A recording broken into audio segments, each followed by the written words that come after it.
Hello my dear student, this is the 6th lecture from solid state of CBSE class 12 chemistry. आज का जो topic है जो हम इस पूरे लेक्चर में डिस्कस करने वाले हैं is the number of atoms in unit cell, यानी कि एक यूनिट सेल में कितने एटम्स अपने आप को एक्कोमोडेट कर सकते हैं। तो ये कैसे हम पढ़ेंगे? यूनिट सेल के हमने कुछ कैटेगरीज पढ़े थे। क्या क्या पढ़ा था? सिंपल यूनिट क्यूबिक सेल, या फिर जो यहाँ पे लिखा हुआ है प्रिमिटिव, बोथ इज राइट। और हमने क्या पढ़ा था? FCC, body centred unit cell, face centred unit cell. मैं यहाँ पे लिख देती हूँ primitive unit cell, body centred unit cell and face centred unit cell and last one is end centred unit cell. तो ये चार अलग अलग टाइप के यूनिट सेल है। पहले प्रिमिटिव में हमने क्या देखा था कि जितने भी वर्टिसेस है, one more thing, unit cell को हमने कैसे इमेजिन करना है? As a cube.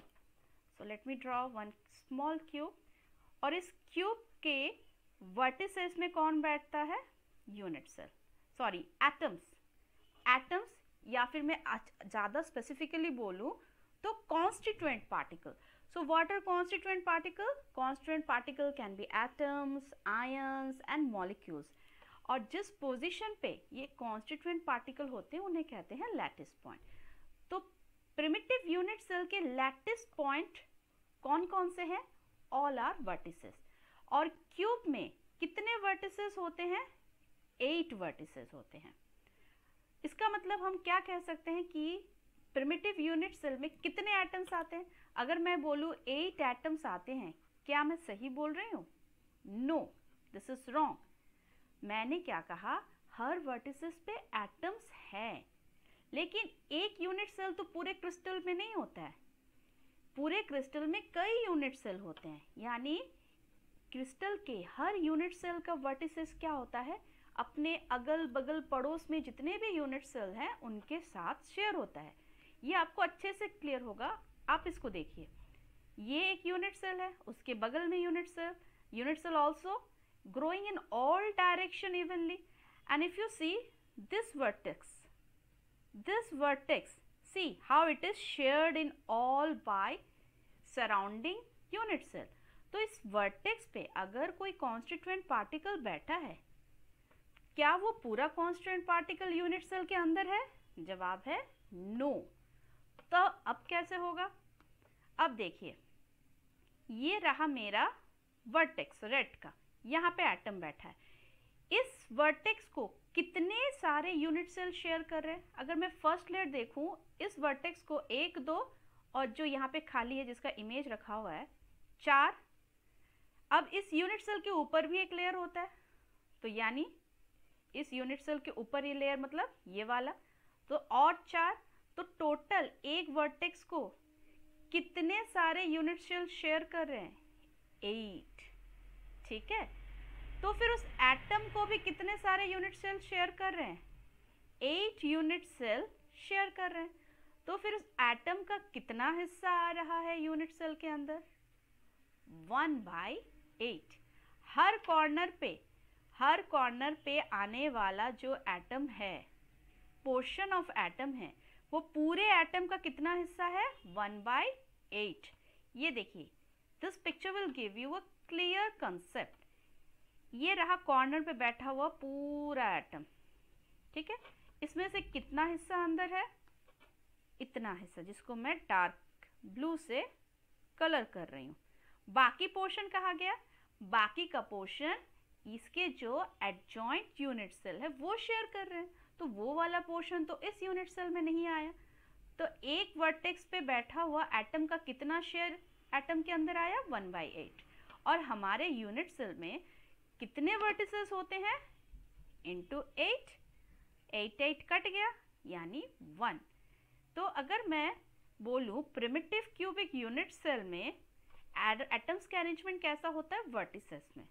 तो फिर एक यूनिट सेल में कितने एटम्स आएंगे? Only 1 atom. Am I clear to you?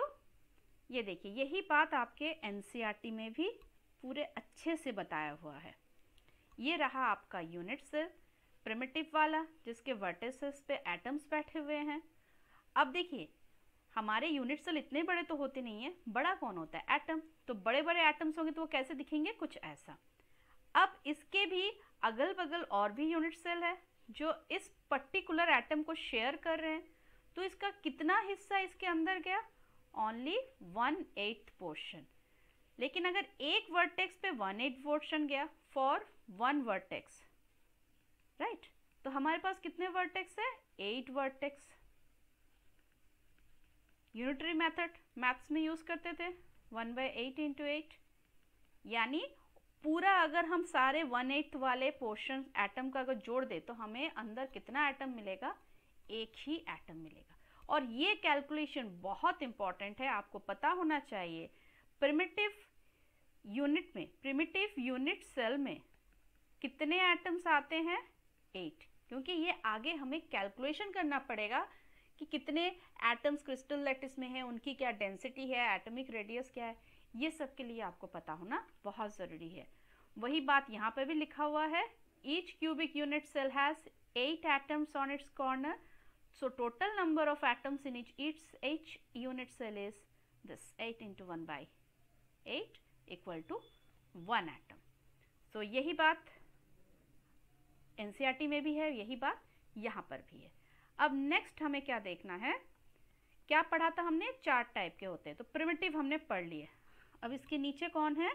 Body centred unit cell. ठीक है, बॉडी सेंटर्ड में क्या था? एटम्स पहली तो कॉर्नर्स पे भी होंगे, एंड दूसरा कि वो यूनिट सेल के अंदर होगा, अंदर यानी इनसाइड हुआ तो क्या होगा? देखो पूरा का पूरा साबुत एक एटम इनसाइड पे है, इसकी कोई शेयरिंग हो रही है? Very important question. Body centred cubic unit cell में जो एटम अंदर होता है इसकी कोई शेयरिंग नहीं होती है, और बॉडी सेंटर्ड के जो कॉर्नर्स होते हैं वो तो प्रीवियस वाला ही 1/8 होता है। तो फिर अगर मैं body centred cubic unit cell में काउंट करूं कितने एटम्स हैं, तो कितने होंगे? पहले तो कॉर्नर्स कितने हैं? 8। हर कॉर्नर का एटम का कितना पोर्शन अंदर आता है? 1/8, प्लस अंदर एक पूरा साबुत एक एटम है +1, तो कट किया 1 + 1 = 2। So in a body centred cubic unit cell 2 atoms can accommodate themselves inside a unit cell। यही कैलकुलेशन यहाँ पर भी बताई हुई है, जस्ट हैव अ लुक। पहला कॉर्नर, 8 कॉर्नर, हर कॉर्नर पे एटम का 1/8 पोर्शन। इस तरीके से टोटल कितने एटम्स हो गए? 2 एटम हो गए। अब तीसरा केस क्या है? Face centred. फेस सेंटर पे देखिए कैसे शेयरिंग होती है। अच्छा, बॉडी सेंटर्ड का एक इमेज फिर से आपको दिखा दूं। ये रहा, कॉर्नर पे एटम्स बैठे हुए हैं और ये एकदम बीच में, इसकी कोई शेयरिंग नहीं है, कोई शेयरिंग नहीं है, ये पूरा का पूरा है। फेस सेंटर्ड में क्या होता है? फेस सेंटर्ड यानी कि फेस पे भी एटम्स हैं। फेस कितने होते हैं? 6 फेसेस। तो फेस पे अगर एटम है तो इस यूनिट सेल के बगल में भी एटम होगा। तो एक फेस को कितने यूनिट सेल शेयर कर पाते हैं? 2, यानी ये बीच से आधा हो जाएगा, आधा इस तरफ के यूनिट सेल पे, आधा इस तरफ के यूनिट सेल पे। तो हर एटम का आधा पोर्शन ही किसी भी यूनिट सेल के अंदर आएगा अगर वो एटम फेस पे है। ठीक है, अगर वो एटम फेस पे है। तो यहाँ पे वापस आ जाता है इसकी कैलकुलेशन। इसकी कैलकुलेशन हम कैसे करेंगे? देखिए, इसके कैलकुलेशन के लिए हमें पता होना चाहिए, पहला फेस सेंटर्ड की बात करूं मैं, पहला कहाँ पे आएंगे? ये एट कॉर्नर्स। कॉर्नर्स का कैलकुलेशन तो क्लियर हो गया, 8 कॉर्नर्स है, हर कॉर्नर पे एटम का 1/8 पोर्शन आएगा यानी कि 1। और इसके फेसेस कितने होते हैं? एट फेसेस 6 होते हैं। हर फेस पे कितना पोर्शन एटम का अंदर रहता है यूनिट सेल का? आधा। तो ये कट के 3 हो गया, तो 3। तो टोटल क्या हो गए? 1 + 3 = 4 एटम्स। ठीक है, उसी तरीके से BCC का अगर मैं कैलकुलेट करूँ तो BCC में फर्स्ट एट कॉर्नर्स, उसमें भी क्या होगा 8 इंटू 1/8 इक्वल टू 1 आएगा, कट जाएगा। एट सेंटर जो एकदम शेयर नहीं हो रहा है किसी के साथ, यानी कि पूरा का पूरा ही हुआ। तो टोटल BCC में कितने मिलेंगे हमें 1 + 1 2 एटम्स। ठीक है, यहां तक हम समझ गए हैं। अब देखते हैं दूसरा केस। देखिए फेस सेंटर्ड में कितने हैं 4 एटम्स। ये एकदम याद कर लीजिए, just mug it up as much as you can, this is very important. देखिए फेस सेंटर्ड में इस तरीके से हम इसको अगर देखिए कॉर्नर्स पे है प्लस फेसेस पे है, पर यूनिट सेल इतना बड़ा नहीं होता है, एटम्स बड़ा होता है, तो फूल के कैसे हो जाएंगे इस तरीके से। फिर आप इसमें से एक यूनिट सेल को अगर हम देखें तो देखिए ये रहा कॉर्नर वाला पोर्शन जहाँ पे कॉर्नर के एटम्स का शेयर जो अंदर आ रहा है, और ये रहा आधा एटम फेस पे, इसका आधा एटम कहाँ गया बगल वाले यूनिट सेल पे। ठीक है, तो ये हो गया फेस सेंटर्ड का यूनिट सेल। इसमें कितने एटम्स आ रहे हैं 4 एटम्स आ रहे हैं। उसके बाद हमारा आता है and centred. And centred NCERT में उतना दिया हुआ नहीं है, क्योंकि एंड सेंटर्ड उतना इंपॉर्टेंट नहीं है। तो क्या क्या आपको याद रखना पड़ेगा, प्रिमिटिव वाला, BCC वाला और FCC वाला। प्रिमिटिव में कितने एटम 1, BCC में 2, FCC में 4। ठीक है, तो ये रहा फेस सेंटर्ड के कुछ डायग्राम्स। फेस सेंटर्ड भी हमने कैलकुलेशन कर लिया। मैं एंड सेंटर्ड आपको बता देती हूँ, क्योंकि ये ना आपके IIT एग्जाम के लिए बहुत इंपॉर्टेंट है। NIT के लिए, IIT के लिए वहाँ से ये पूछते हैं, CBSE में शायद ना पूछे। In end centred unit cell 1/8 of the atoms are at the corner, वो तो है, यानी कि हम देखें तो कॉर्नर पे कितने हैं। कॉर्नर वाला केस तो सबका सेम है, इसको एकदम गड़बड़ मत कीजिएगा। 8 इंटू 1/8 इक्वल टू 1। अब आता है एंड सेंटर्ड। एंड सेंटर्ड में क्या होते हैं, 2 एटम किसी भी अपोजिट फेसेस में होंगे, ओनली एट 2 अपोजिट फेसेस, चाहे ऊपर नीचे हो या लेफ्ट एंड राइट या front end back, any 2 faces. और फेस सेंटर्ड में क्या होते थे, एटम सारे फेसेस पे होते थे। तो ये डिफरेंस है एंड सेंटर्ड और फेस सेंटर्ड का। तो इसमें कितने फेसेस 2 फेसेस, हर फेस में कितने शेयर हो रहे हैं 1/2, 2 कट गया यानी 1। तो एंड सेंटर्ड में टोटल एटम्स कितने होंगे, कॉर्नर से मिलने वाला 1 और फेसेस से मिलने वाला 1 यानी 2। अब इस तरीके से फिर से एक बार रिवाइज करके देख लेते हैं कि हमारा सिंपल में कितने एटम है 1, बॉडी सेंटर्ड में 2, FCC में 4 और ECC में अभी अभी हमने देखा 2। तो इसमें से सबसे ज़्यादा एटम्स किस में एकोमोडेट हो सकता है, वो है FCC। ठीक है, FCC याद रखिएगा, FCC के यूनिट सेल में सबसे ज़्यादा एटम्स हम एकोमोडेट कर सकते हैं। तो ये हो गए कि हम यूनिट सेल में कैसे कैसे कितने कितने एटम्स हम एकोमोडेट कर सकते हैं। नेक्स्ट आता है इंटेक्स्ट क्वेश्चन। जैसे मैंने आपसे प्रॉमिस किया था कि हम इस चैप्टर का एक एक क्वेश्चन डिस्कस करेंगे। अगर आपको ये कंटेंट अच्छा लग रहा है प्लीज़ सब्सक्राइब कीजिए, लाइक कीजिए और बेल बटन को ज़रूर क्लिक कीजिएगा। और प्रीवियस लेक्चर्स के भी अगर आपको नोटिफिकेशन या फिर प्लेलिस्ट चाहिए तो आई बटन में जाइए, वहाँ आपको पूरा प्लेलिस्ट मिल जाएगा और डिस्क्रिप्शन बॉक्स में भी आपको सारे लिंक मिल जाएंगे। Even if you have any doubt ask me. आपका ईमेल, मैंने अपना ईमेल एड्रेस डिस्क्रिप्शन में दिया हुआ है, आप मुझे बिना झिझक के ईमेल कीजिए, I will definitely answer you. तो आ जाते हैं इंटेक्स्ट क्वेश्चन को डिस्कस करते हैं।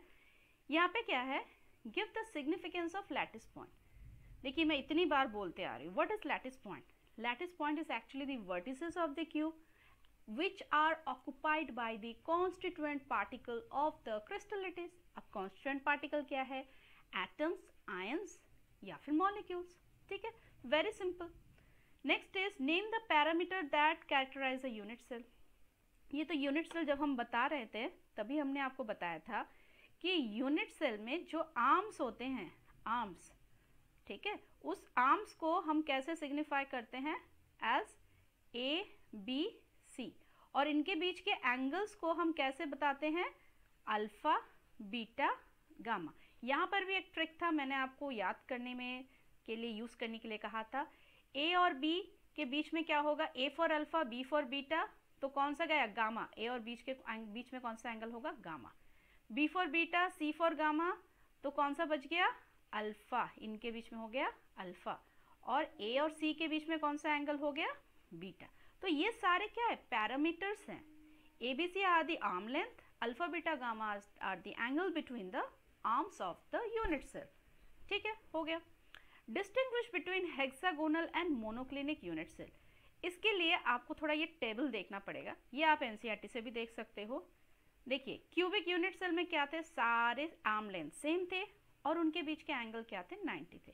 इसी तरीके से हमें कौन सा देखना है, मोनोक्लिनिक और हेक्सागोनल।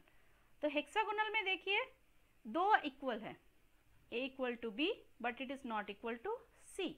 अल्फा बीटा 90 डिग्री है, गामा है 120 डिग्री। हेक्सागोनल कैसा था, कुछ ऐसा था ना, इस तरीके से था,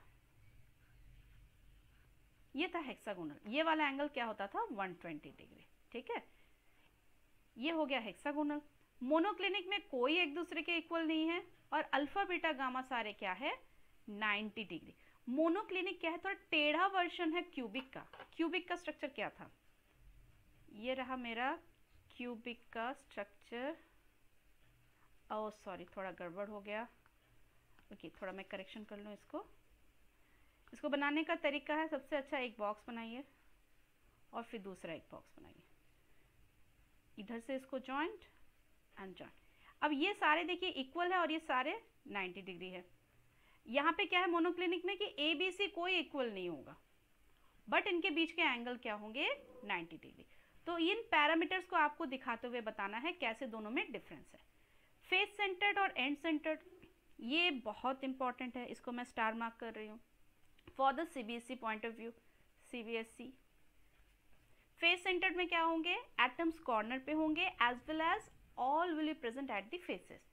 एंड सेंटर्ड कॉर्नर पे तो होंगे but at any two opposite faces. हो गया।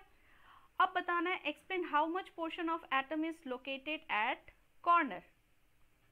How much portion of atom is located at the corner, 1/8 portion. ठीक है, हर कॉर्नर पे 1/8 पोर्शन अवेलेबल है। और body centred of a cubic unit cell is a part of its neighbouring unit cell. अब देखिए BCC में मैंने क्या समझाया कि कॉर्नर वाला छोड़ दो, जो बीच वाला एटम है it is not shared with any unit cell, so entire one atom is present inside the unit cell. Apart from which are present at the corner, they are only shared, but not the one which is present at the center. So this is all about this lecture. If you have any doubt, मुझे mail कीजिए और please ज़रूर like करना मत भूलिएगा इस channel को। Thank you very much for watching reaction tube.